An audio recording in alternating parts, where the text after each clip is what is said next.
เป็นผู้หญิงกระจกก็ต้องบอกกับลูกคนเดียวเขาจำเป็นเนาะที่ตูนลูกปานนั่นเขาเอ้ยเขาตูนลูกปานนั่น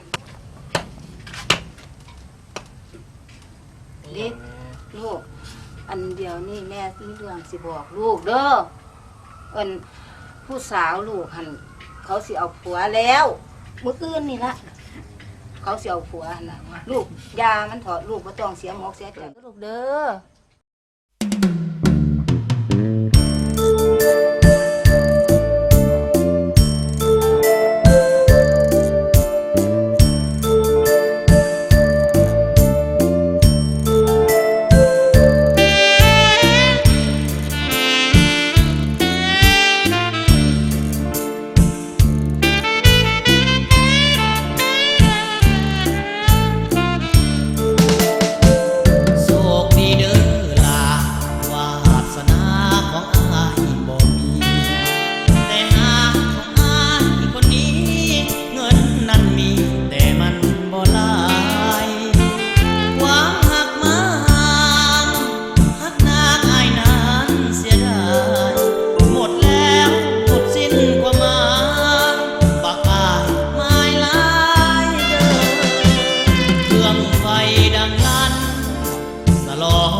บ่มี